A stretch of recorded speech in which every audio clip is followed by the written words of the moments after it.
Hey, I'm Brett Larkin, and this is a short yoga sequence for those of you who are suffering from sciatic pain. I know this can be very painful, and I'm going to show you a couple poses, a little routine that you can do, especially if you have severe pain, right? This is really for those of you who are maybe suffering too much to even move around a lot or go to a normal yoga class.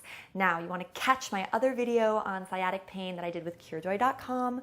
This video is also in collaboration with CureJoy, but make sure to check that one out. I go over how you need to modify if you are going to a public class, and just a little bit more info about sciatic pain in general so you can avoid it and feel better right now.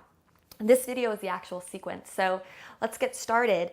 The first thing we're going to do is just lie down, face down. So a really important thing to know about having pain is that, you may feel it in your thighs or your seat or anywhere down your leg really, but that the pain is in your low back, and that's the area where we need to focus. You're going to take your elbows wide, stack the hands on one another, and put your forehead on your back of your hands.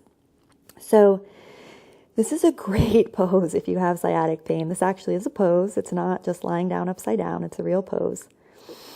Just take a couple deep breaths here. So I talk about this in the other video too, but you really want to avoid forward folding at all costs when you have sciatic pain. Back bends to strengthen the low back and kind of just bring more mobility there are a good thing. But forward folding is absolutely something you don't want to do because you could actually further damage yourself and slip a disc. So just take a few more deep breaths here.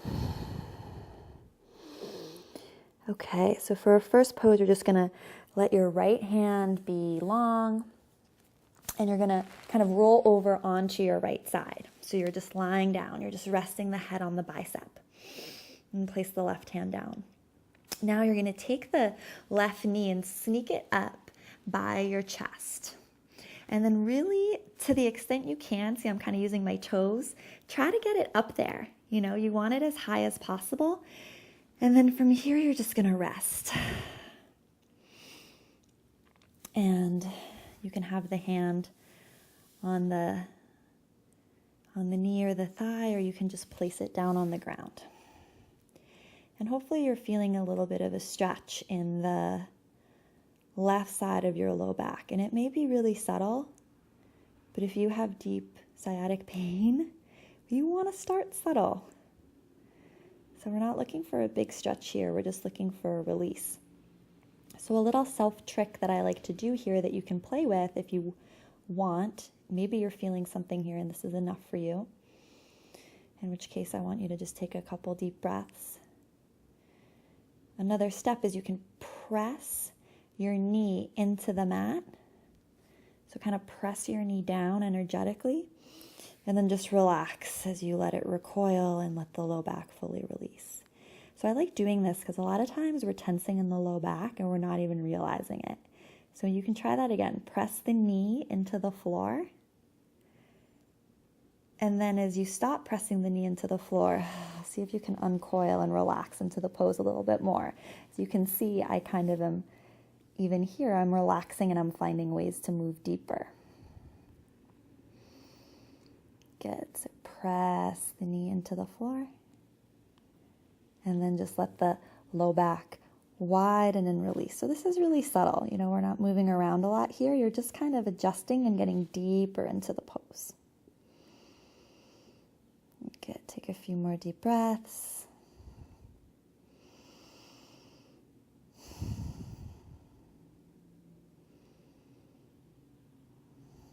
Good, and then we'll come to the other side. So press your palm into the floor. Again, a lot of the reasons why you may have sciatic pain is because you weren't moving mindfully or you picked up something heavy. So really go mindful here. Slide the leg back really slowly. And then we'll take it to the other side. So this time, left hand reaches forward, left head on the bicep. You're going to sneak the right knee up. So I'm actually going to turn around so you can see me, but sneak the right knee up as high as you can. Good. Left leg is long and you're using that right hand for balance. Good, and then you can use that same little trick to ease deeper into the pose. So press down into the right knee, kind of press it into the floor, just energetically. This is subtle. And then as you stop pressing the knee into the floor, see if you can widen the knee or just feel the low back release a little bit. And again, you don't have to stay static here. Readjust, we're looking for a stretch on the right side of the low back. Once again, right knee presses in. And release. Good, adjust. So this is something that you can do in bed.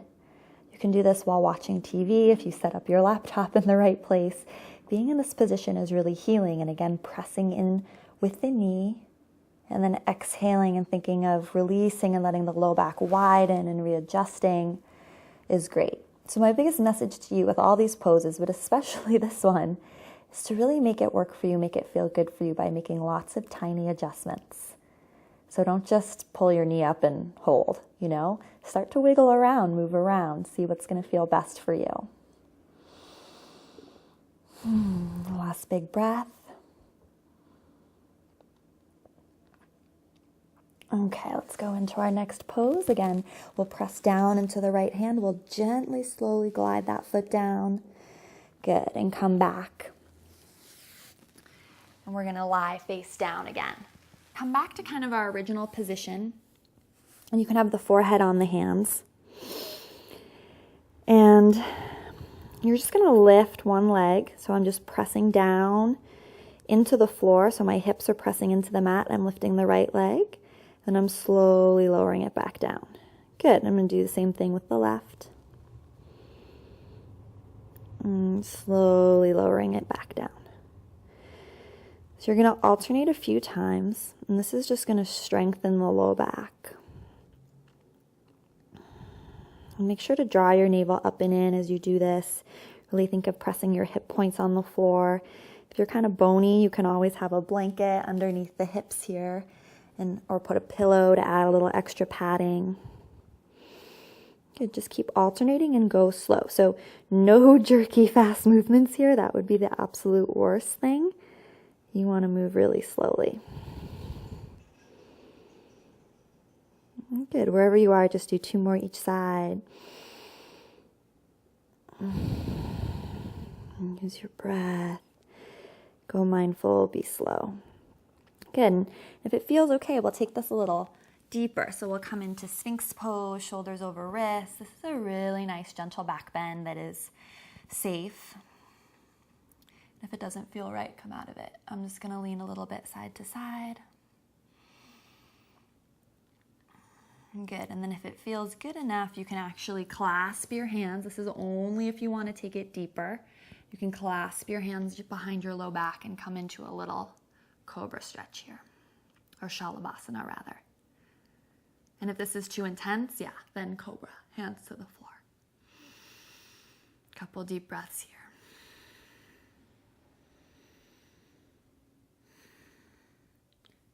So recovering from any injury is really just about listening to your body more than anything else. So the important thing is we don't want to forward fold. We want to back bend. We want to strengthen the low back. I'm going to add that movement of lifting left leg and right leg here. It's feeling a little much for me, so I'm going to do this in cobra instead. Slowly lifting. Slowly lifting. Good. Let's do 2 more each side. Doesn't matter if you're still in the Sphinx pose with the elbows down, or if you're in the cobra, or if you have the hands clasped behind the back. Just do whatever works for you. Good. Last one wherever you are. Take the forehead to the floor and rest. Good. Elbows wide. Deep breath in. Deep breath out. Deep breath in. Deep breath out.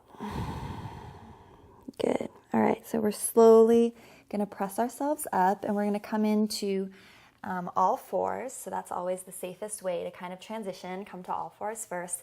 And then we're just going to transition into kind of an equalizing pose. And I'm going to show you from the back because it's going to be clear. You're going to take your heels wide, and you're going to try to place your seat between your heels. Now, if this is not possible for you, you can just sit on the heels. That's fine, right? Or I've stashed a little pillow here, and you can always take this pose also sitting on something like your couch cushion, and then you're just gonna rest the hands on the knees. So this is a nice stabilizing position after the back bend. So whether you're up on the pillow or just have the seat directly between the ankles, again, just hands on knees. Take a couple slow, deep breaths.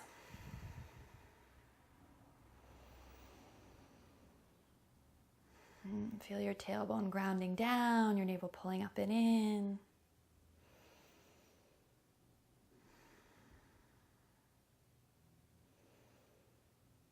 Good. Let's slowly transition into our next pose. So you're just going to press your hands into the mat. Again, always moving gently, carefully, slowly.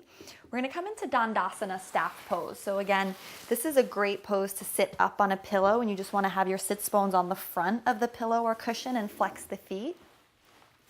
So this is a really good place to be. I'm not going to use it, but I really highly suggest having, just some elevation so you can feel, like you're not rounded in the back. So it's much better to sit up on something than to be rounded in the back. So first we'll take a deep breath here. First pose, really easy. We're just going to walk the hands to the left. We're going to do both sides. So if it's easier for you to face the laptop or whatever you're watching this on one way, do that way first. Inhale, and just exhale, twist. Really gentle twist.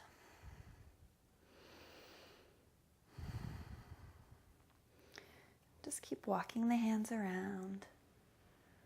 Last breath. Good, let's take it to the other side. So think tall spine first, so sitting bones pressing down into pillows or whatever you're sitting on.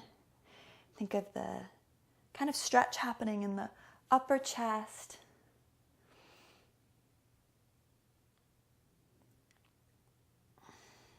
Good, and come back to center. Let's take it to the first side again. This time, see if you want to play with coming a little lower. Think of like maybe lowering the forehead to the ground, but keeping a long spine. So not, you don't want to, again, twerk the spine in a way that feels uncomfortable. You just want to find length and then think of going forward. So again, we're always looking for a stretch. And then root the opposite sitting bone of whatever way you're twisting down away from you.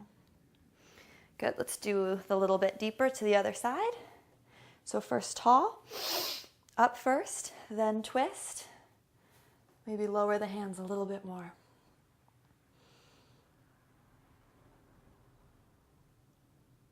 Good. All right, let's bring the right knee into the chest, and we'll take this twist a little bit deeper. So you're not going to twist, in normal yoga would twist if we have the right knee up to the right. We're doing a little bit different because we're working with an injury. We're going to twist to the left. Now, I want you to press your right elbow into the right knee and really think of rooting your right sitting bone down as you do this exercise. So it's less about how much you twist, like don't be cranking with your neck to look over there, who cares? Have the neck be neutral, really press the right elbow into the knee and root the right sitting bone down. So I want you to be thinking about the triangle that is your low back, kind of this half triangle sacrum area, as getting larger and wider. And this is energetic work. This is not obvious. This is not gross. It's subtle.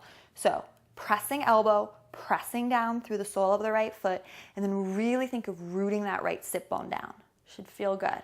Should feel like the low back's opening. 2 more breaths.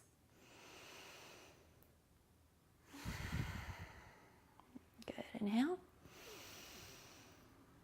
Exhale, really root the sit bone down, press against the knee. Good, nice job. Let that leg go long. Draw the left knee into the chest. And take the left elbow into the knee, and then right hand behind you, And then again, you're going to press the left elbow into the left knee and root that left sitting bone down.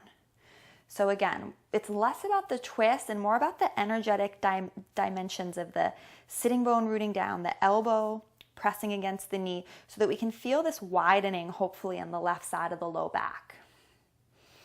So really press that left sitting bone down. Really press the elbow into the knee and the knee into the elbow. Make sure you're up tall. Inhale. Exhale. Good. Breathing in through the nose. Out through the nose.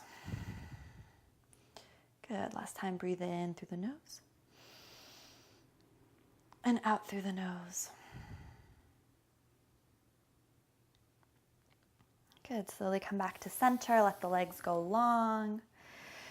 And then just slowly come back to that sitting on the heels position or sitting in between the heels to close our practice. So again, you can always be on the heels or between the heels or up on that cushion. And just place your hands on your thighs. Take a deep breath in. Feel the sitting bones root down. So you feel left and right sitting bone root down. Lengthen the tailbone down. So good. And then rise your head away from the sits bones. Feel the chin parallel to the floor. Take a deep breath in. Exhale all the way. Just feel space in the low back. Hopefully your low back feels wider, more spacious. Again, deep breath in.